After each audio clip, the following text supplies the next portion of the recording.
দাড়ি পাল্লায় চাপানো গেলে সেই অক্ষরটা ভারী হবে। হাবিবাতানে এলার রহমানে, সেই আমলটা সেই বাক্যটা আল্লাহর কাছে অতি প্রিয়। সেই বাক্যটা কি? সুবহানাল্লাহি ওয়া বিহামদিহি সুবহানাল্লাহিল আযীম। আলহামদুলিল্লাহ নাহমাদুহু ওয়া নাস্তাঈনুহু ওয়া নাস্তাগফিরুহু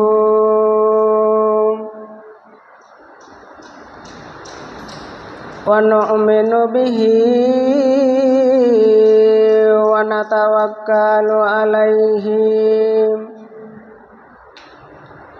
ওয়া নু'মিনু বিহি ওয়া নাতাওয়াক্কালু আলাইহি ওয়া নাউযু বিল্লাহি মিন শুরুরি আনফুসিনা ওয়া নাউযু বিল্লাহি মিন শুরুরি আনফুসিনা ওয়া মিন সাইয়্যাতি আমালিনা। من يهده الله فلا مضل له ومن يضلله فلا هادي له وأشهد أن لا إله إلا الله وحده لا شريك له وأشهد أن محمدا عبده ورسوله أما بعد فأعوذ بالله من الشيطان الرجيم بسم الله الرحمن الرحيم قاف والقرآن المجيد بل عجبوا أن جاءهم منذر منهم فقال الكافرون هذا شيء عجيب أإذا متنا وكنا ترابا ذلك رجع بعيد.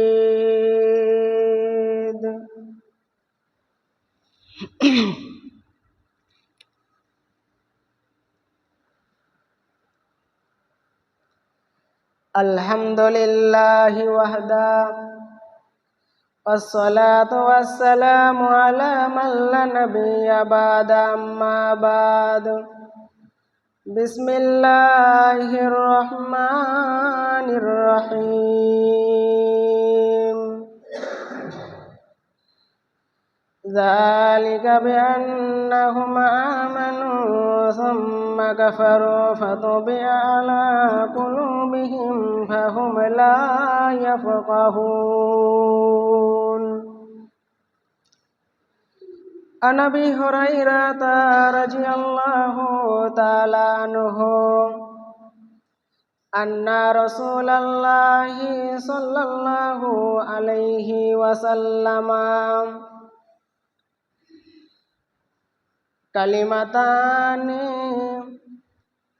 كلمتان خفيفتان على اللسان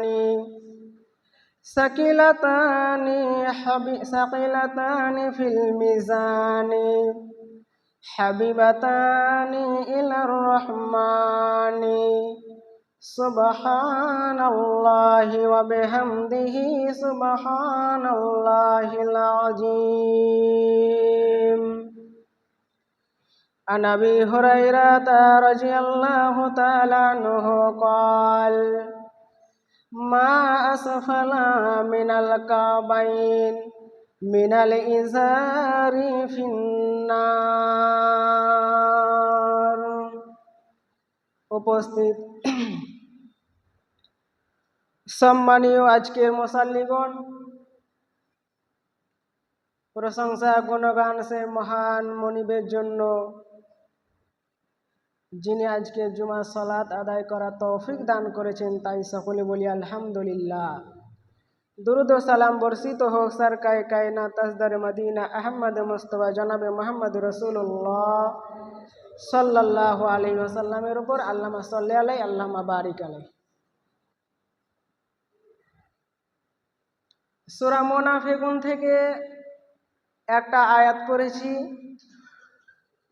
সহিহ বুখারী থেকে দুইটি হাদিস পড়েছি। সে আয়াত হাদিসকে কেন্দ্র করে কিছু কথা বলবো। আমা তৌফিকি ইল্লা বিল্লাহ।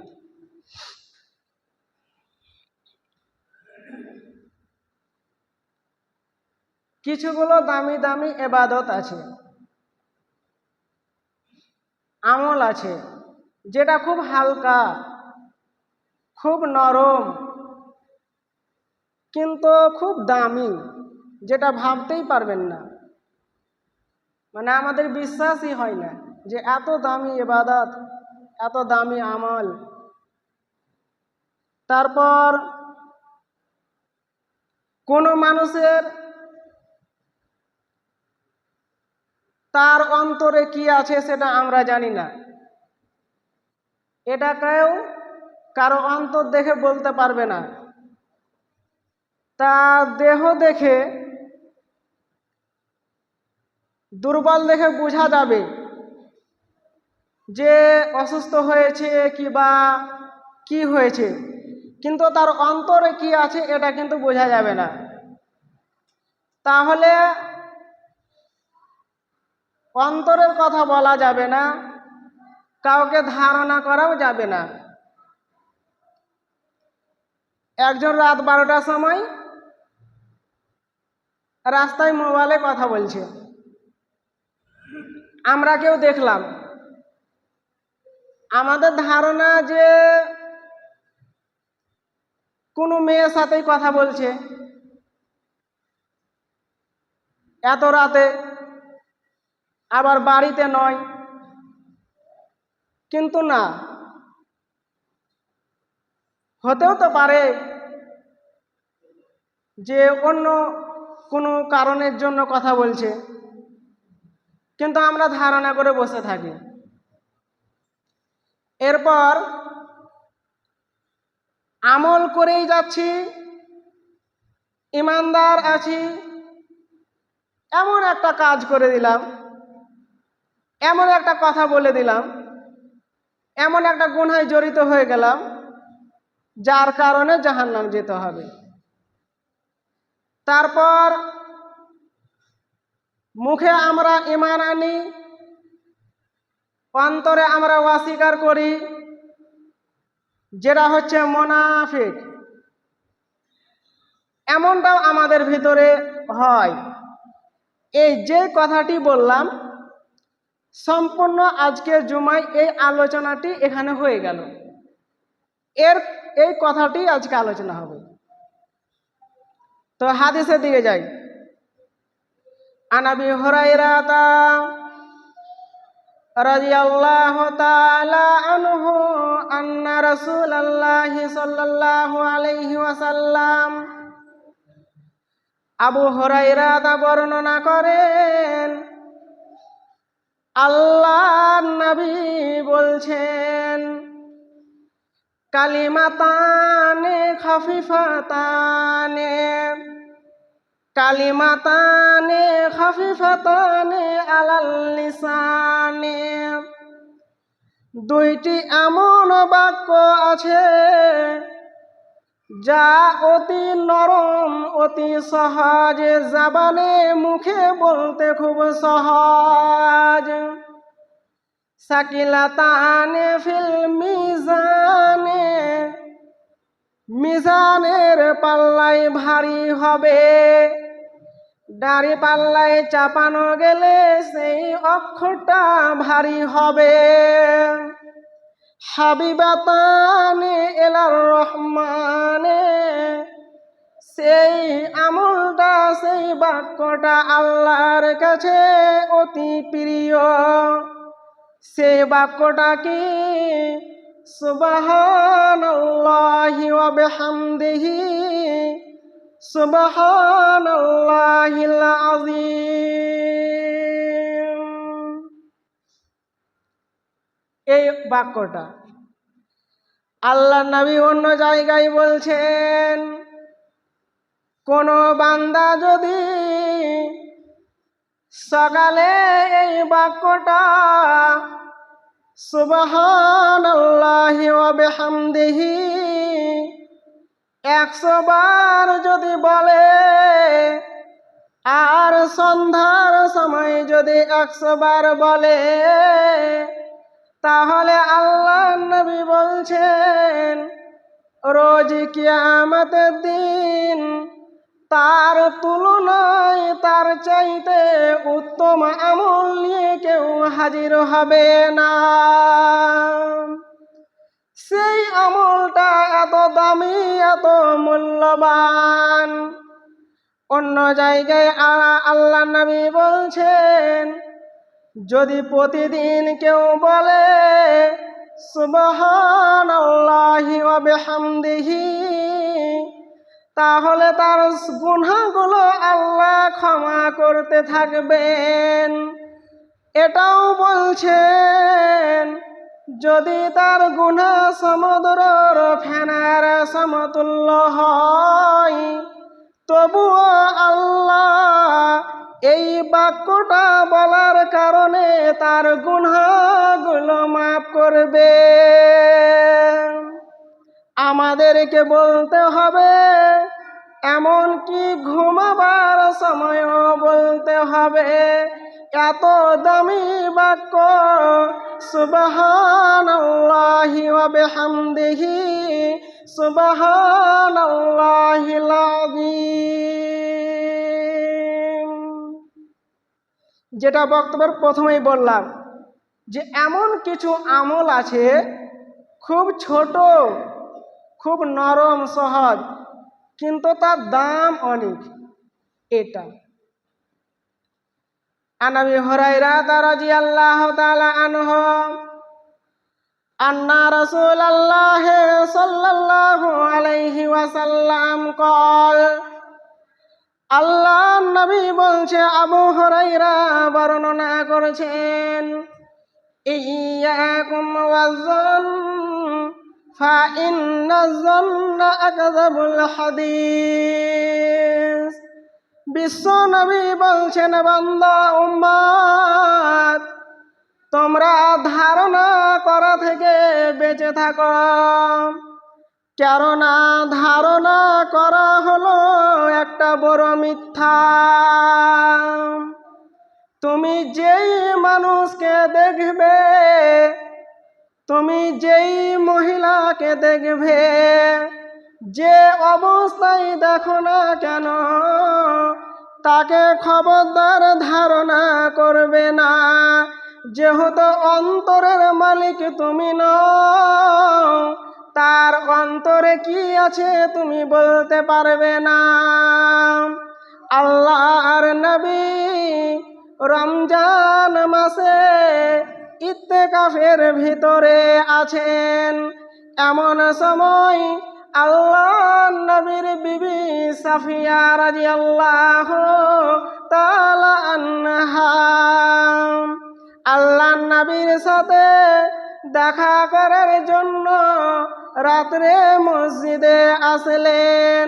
বিশ্ব নবীর সাথে দেখা করলেন, অনেকগুলো কথা বললেন। কথা লম্বা হয়ে যাওয়ার কারণে হালকা রাত হয়ে গিয়েছে। বিবি সাফিয়া এখন বাড়ি যাবে, অন্ধকার রাত।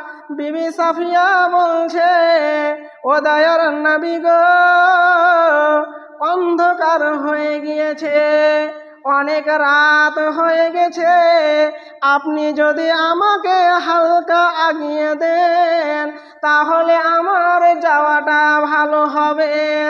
আল্লাহ নবী বললেন, সাফিয়া তুমি টেনশন নিও না, চলো আমি তোমাকে বাড়ি আগিয়ে দিই। আল্লাহর নবী সাফিয়া দুইজন মিলে মসজিদ থেকে বের হয়ে রাস্তার পথ ধরেছে। এমন সময় সামনে থেকে দুইজন সাহাবা আসছে। তারা আসতে দেখলেন যে বিশ্ব নবী একটা মেয়ের সাথে আসছে। তখন ওই সাহাবা দুটো রাস্তা চেঞ্জ করে ঘুরে গেলেন। আল্লাহ নবী বললেন, ওরে আমার সঙ্গের সাথী সাহাবা শোনো। তাদেরকে কাছে ডাকলেন।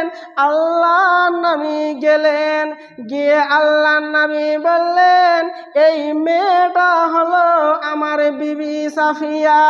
তখনই সাহাবাগুলো বলছেন, আল্লাহ নবী আমরা ধারণা করিনি, আমরা জানি ওটা আপনার স্ত্রী, আমরা কোনো মতেই ধারণা করিনি, আপনি কিছু বলিয়েন না। আল্লাহ নবী বলছে, দাঁড়াও, আমি তোমাকে এই কথা বলার জন্য আসিনি যে তুমি আমাকে ধারণা করেছো, আমি এই জন্য তোমাদের দাঁড়াতে বললাম যে আমি জানিয়ে দিলাম যে এই মেয়েটা হলো সাফিয়া আমার বিবি। তোমরা ধারণা করনি, এ কথা ঠিক ধারণা করনি, কিন্তু কোনো একদিন যদি আমার বিরুদ্ধে কেউ সমালোচনা করে, আলোচনা করে, আমার বিরুদ্ধে কথা বলে, আর সেই জায়গায় যদি তোমরা দুইজন থাকো, তাহলে তোমরা হঠাৎ করে মুখ খুলে বলবে যে হ্যাঁ, একদিন রাতে আল্লাহ নবীকে একটা মেয়ের সাথে দেখেছিলাম। এই কথাটা তোমাদের মুখ থেকে বের হবে। এই কথাটা যেন না বের হয়, তার জন্য তোমাদেরকে দাঁড় করে বলে দিলাম যে এটা আমার বিবি, অন্য মেয়ে নয়। তাহলে আর তোমাদের ধারণা হবে না। তো কোনো মানুষকে, মেয়েকে, ছেলেকে দেখে ধারণা করা যাবে না। আমাদের ভিতরে যেটা চলছে, বন্ধু বান্ধবের মধ্যে আমরা বসে আছি, রাস্তা দিয়ে একটা ছেলে একটা মেয়েকে বাইকে করে নিয়ে যাচ্ছে। মেয়েটা ছেলের গলায় হাত দিয়ে আছে, ঘাড়ে হাত দিয়ে আছে। তখন আমাদের মধ্যে তখন কি বলি, যাক ছেলেটা পেয়েছে, মেয়েটাকে পেয়েছে, মানে যা বলি আমরা। কিন্তু আসলে কি জানেন, আসলে ওরা ভাই বোন মিলে ডাক্তারখানা যাচ্ছে কিংবা শ্বশুর বাড়ি যাচ্ছে, কিন্তু আমরা ধারণা করলাম কি যে ছেলেটা একটা মেয়েকে পেয়েছে, মেয়েটাও সেই আছে, এরকম কথা বলে থাকি। তো ধারণা কোথায় গিয়েছে?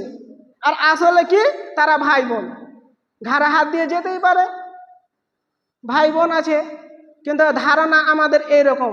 তো কোনো জিনিসকে, কোনো মানুষকে দেখে ধারণা করা যাবে না। আন আবি হুরায়রা রাদিয়াল্লাহু তাআলা আনহু আন্না রাসূলুল্লাহি সাল্লাল্লাহু আলাইহি ওয়াসাল্লাম কল, আবু হুরায়রা বর্ণনা করেন, আল্লাহর নবী বলেছেন, ইন্নাল আবদা লা ইয়াতাকাল্লামু বিল কালিমাতি মা ইয়াতাবায়্যানু ফিহা ইয়াদিল্লু বিহা ফিন্নার আবাদা মা বাইনাল মাশরিকি ওয়াল মাগরিব। আল্লাহ নবী বলছেন, নিশ্চয়ই বান্দা না চিন্তা করে এমন কথা বলে, যেই কথাটা বলার কারণে জাহান্নামের গভীরে তাকে ঢুকতে হবে। আবদা মা বাইনাল মাশরিকি ওয়াল মাগরিব, যেই জাহান্নামের গভীর হবে পশ্চিম থেকে পূর্বর চাইতেও, পূর্ব থেকে পশ্চিমের চাইতেও দূরত্ব হবে, ওই জাহান্নামের ভিতরে ঢুকবে।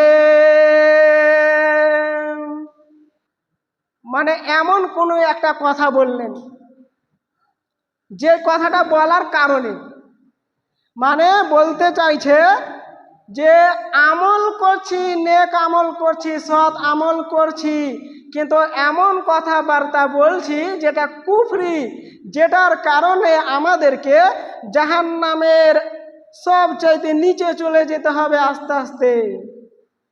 এমন কথা বলছি যেটা আমরা কুফরি করছি। কুফর এর অর্থ হলো অস্বীকার করা, গোপন রাখা, এইগুলো। যেমন সূরা কাহাফের ভিতরে বর্ণনা আছে, দুই ব্যক্তির ঘটনা বলেছেন আল্লাহ, একজন মুমিন একজন কাফেরের। তো যেই কাফের ছিল তাকে আল্লাহ অনেক মাল সম্পদ দিয়েছে, তাকে আল্লাহ দুইখানা আঙ্গুর বাগান দিয়েছে, আর আঙ্গুর বাগান দেওয়ার পর চারদিকে খেজুরের গাছ দিয়ে ঘেরে দিয়েছে, আর সেইখানে একটা নহরের ব্যবস্থাও করা রয়েছে। ফসল লাগাতে গেলে, ফল চাষ করতে গেলে পানির দরকার হবে, পানির ব্যবস্থা করা রয়েছে, এবং তার মধ্যে কিছুগুলো ক্ষেত রয়েছে, অন্যান্য ফসলও রয়েছে। আল্লাহকে এমন দিয়েছে, এত দিয়েছে, তার বন্ধুর সামনে গিয়ে বলল যে আমাকে, আমার এত মাল সম্পদ আছে, তোর অত নাই, আমি যতটা সম্মান পাই তুই অতটা সম্মান পাস না, আমার যতগুলো সন্তান রয়েছে তোর নাই, তুই আমার চাইতে সব দিক থেকেই কম। তখন সেই লোকটা তার বন্ধুকে নিয়ে তার বাগানে ঢুকলো। ওয়াদাখালা জান্নাতাহু ওয়া হুয়া যালিমুল লিনাফসিহি। সে বাগানের ভিতরে ঢুকে গর্ব অহংকারের সাথে বলছে, ক্বালা মা আযুন্নু আও তাবিদা হাযিহি আবাদা। আমি এটা মনে করি যে আমার মাল, আমার খেজুরের বাগান, আঙ্গুরের বাগান কোনো দিন ধ্বংস হবে না। আর তার বন্ধুকে এটাও বললেন যে আমি এটাও মনে করি যে কিয়ামত বলে কোনো জিনিস নাই, কিয়ামত কোনো দিন হবে না। ওই মুমিন বন্ধুটা এ কথা শুনল, তার অহংকারের কথা শোনার পর কিছু বলেনি, কিন্তু যখন অস্বীকার করছে যে কিয়ামত হবে না, আর ধারণা করছে যে আমার মাল ধ্বংস হবে না, আমার সাথেই থাকবে, তখন এই মুমিন বান্দাটা বলছে, বন্ধু তোকে বানিয়েছে কে? তোকে বানিয়েছে আল্লাহ, আমাকেও বানিয়েছে আল্লাহ। যেই আল্লাহ মাটির মাধ্যম দিয়ে, বীর্য দিয়ে মানুষকে বানিয়েছেন, আর সেই আল্লাহকে তুমি অস্বীকার করছো। আমার আল্লাহ আমাকে বানিয়েছে, আমার পালনকর্তা আমার জন্য আছে, আর তুমি তোমার আল্লাহকে অস্বীকার করছো। হতেও তো পারে আল্লাহ গজব দিয়ে তোমার বাগানগুলো ধ্বংস করে দিতে পারে। এমনকি যেই পানি দিয়ে তুমি চাষ করো, খেজুর গাছে, আঙ্গুর গাছে দাও, সেই পানিগুলোকেও শুকনো করে দিতে পারে। এমনও হতে পারে তোমার যতগুলো ফল, যতগুলো খেজুর আঙ্গুর আছে, সব ধ্বংস হয়ে শেষ হয়ে যাবে। এটা কি হতে পারে না? এই মুমিন বান্দা এই কথাটা বলল, আর বলার পর আল্লাহ সেই পরিণতই করলেন, তার সমস্ত বাগানগুলো আল্লাহর গজব পড়ে ধ্বংস হয়ে গেল, ধ্বংস হয়ে পানিগুলো শেষ হয়ে গেল। এখন সে এমন অবস্থায় দাঁড়িয়েছে যে তাকে বাঁচাবার জন্য, তাকে সাহায্য করার জন্য আল্লাহ ছাড়া কেউ নাই। তার বন্ধু বান্ধব কেউ নাই, তার সন্তানেরাও কেউ নাই, তার মাল সম্পদ কিছু নাই। সে অহংকারের সাথে বলছিল যে আমার মাল ধ্বংস হবে না আর কিয়ামত হবে না। আমি যেটা বলছি যে এমন কোনো কথা বলল যেটা কুফরি, সে অহংকার করলো ঠিক আছে, কিন্তু অস্বীকার করে দিল যে কিয়ামত হবে না আর আমার মাল আমার সাথেই থাকবে। তো এই ধারণা অস্বীকার করাটাও একটা কুফরি। তো আমল করে যাচ্ছি, কিন্তু এমন একটা কথা বলে দিলাম যেটা কথা বলার কারণে আমাকে জাহান্নামে যেতে হবে। তারপর যারা মুখে ঈমান আনে, মুখে স্বীকার করে আর অন্তরে অস্বীকার করে, এটাও হলো একটা কুফরি।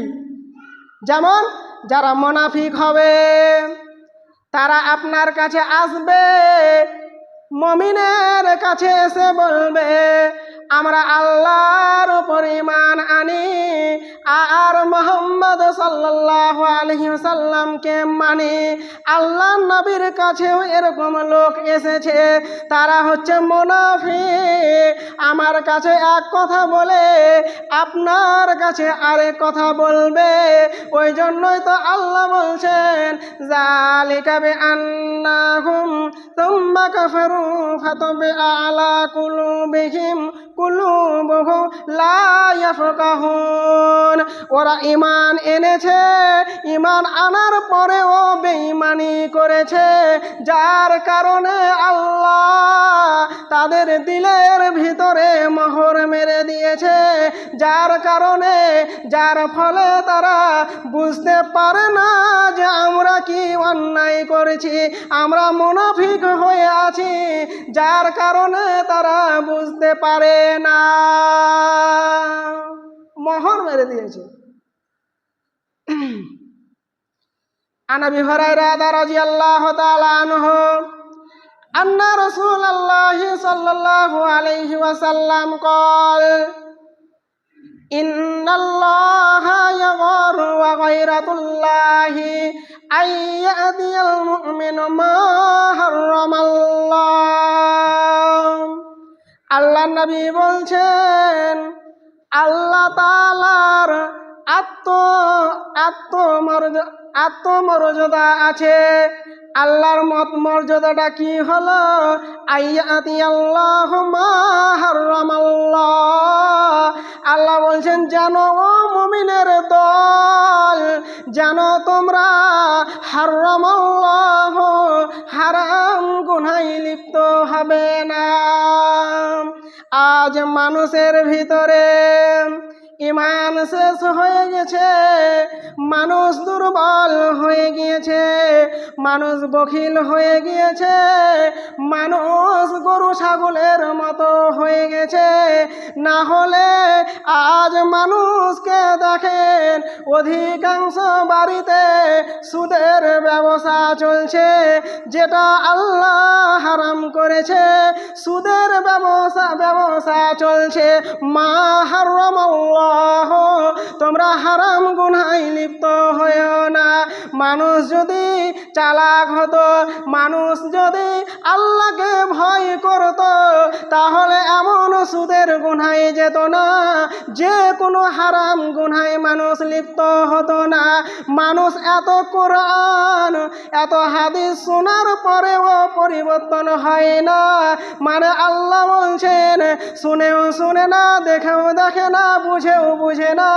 তারা গরু ছাগলের মতো, তারা বুঝবে না, এত শোনার পরেও পরিবর্তন হবে না। আল্লাহ তাদের দিলের ভিতরে মোহর মেরে দিয়েছে, যার কারণে হারাম থেকে ফিরে আসে না।